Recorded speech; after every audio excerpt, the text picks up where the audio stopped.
Hey guys, welcome back. Today I'm working on my 98 GMC Sierra.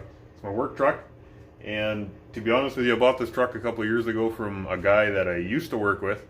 I was on Kijiji, and I went and looked at this truck, and I'm like, that's the one, I gotta buy that. It was a good deal, looked good shape. Mileage was kind of what I was expecting to get for what I was paying for. Drove down there, talked to the guy on the phone, kind of like, man, this guy seems familiar, and I drove down there, and it was a couple hours away where he lives. And as soon as I got to the yard, he's like, did you know it was me? I'm like, well, I thought it kind of seemed familiar, but I didn't have it put together till just a few minutes ago. So anyway, it was kind of cool. Got to buy it from him, and he's a good guy, and he just takes very good care of all of his stuff. So it wasn't something that I was ever too concerned about getting into. The truck had about 330,000 K on it when I bought. That's kilometers.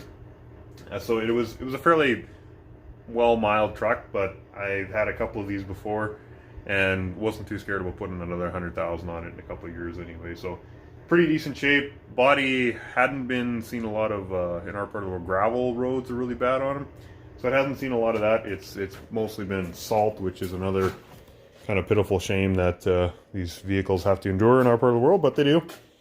So you know, there's no real major issues like stuff like there's no rust problems at all, you know.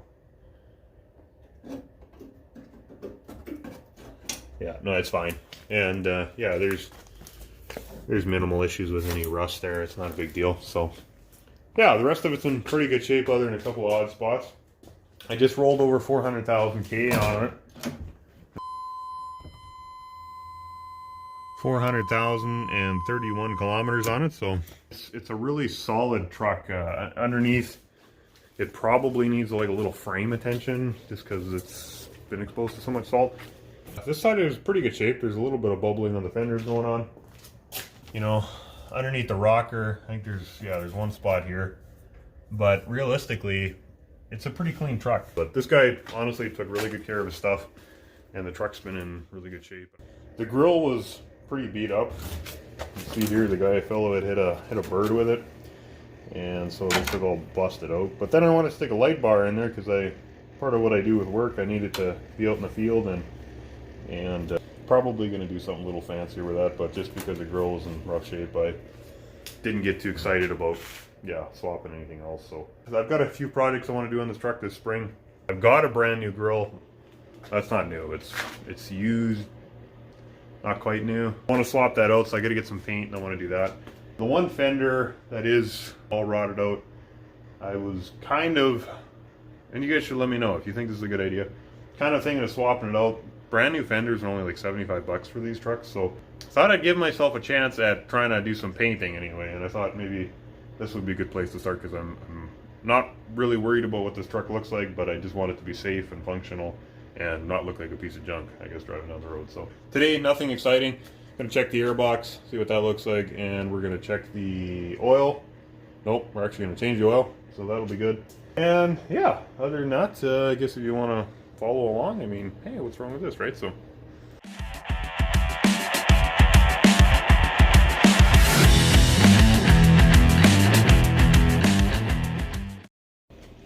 okay, so we got the worst part over. I love those videos on TikTok where they're like showing, you know, how they just crack the cap and they just pull it and they just got the, you know, the oil just go straight out without any mess. Didn't totally work out that way. And the other thing is, everybody's going to probably bug me about my FRAM filters, and I'm not going to lie, I've never taken one apart, which I probably should just to verify the information that everybody, but I've probably had almost a couple hundred FRAM filters that I've used. Most of my vehicles, yeah, I don't know, I've got lots of kilometers on all of them, so I think the key piece is change oil.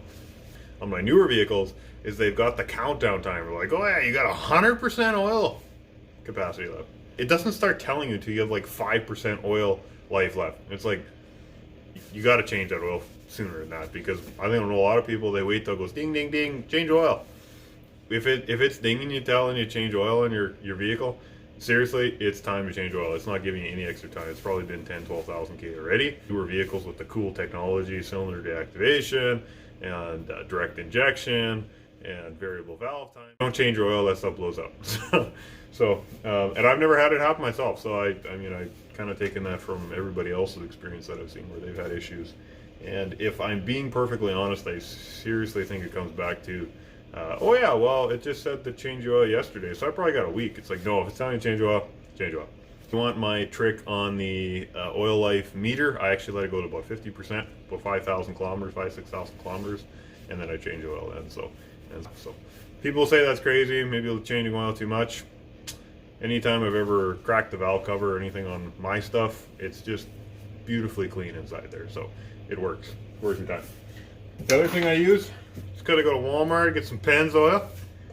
I don't know if it's like a thing as a kid that I just love Pennzoil because I used it in NASCAR, but it stuck with me, and so marketing works, guys. If you're wondering, I kind of stuck to Pennzoil, and I try and get the upper grade in it. So that's what we're gonna dump in here. As exciting as this is, that's what we're doing next, though.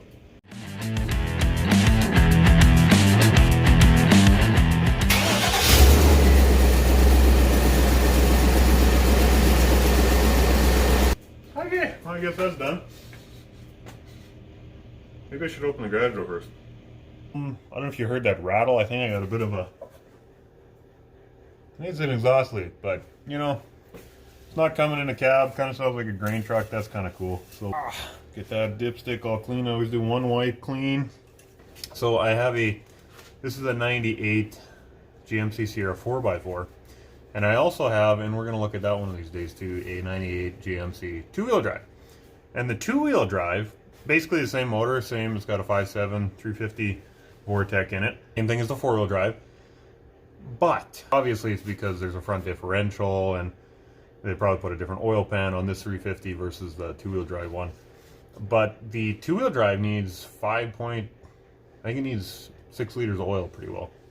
The 4x4 only needs 5 liters of oil. So if you're driving 4x4 and you're like, hey, it costs more money, you save a liter of oil every time you change oil. So I mean, I'm sure that saves you about $5 every, 5,000 kilometers too, right? So super creative on these boxes, I can tell you that much.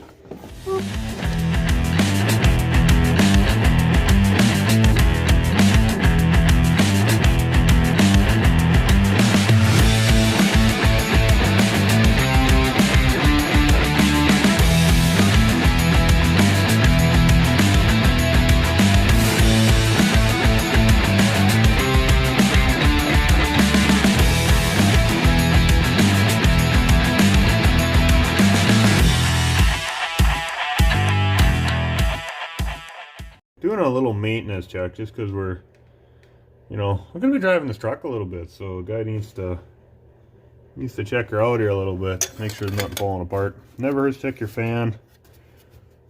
That seems pretty healthy. There's nothing wobbly there, nothing loose.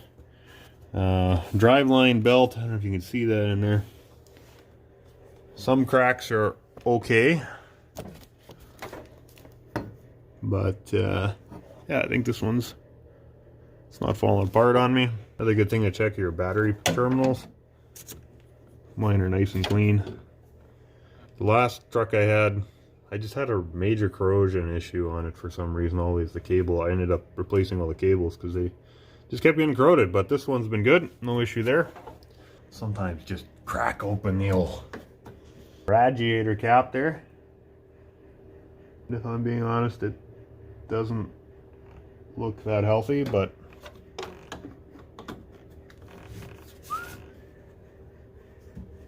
power steering fluid, never hurts to go do a quick check on that when you're checking around if you still have power steering fluid.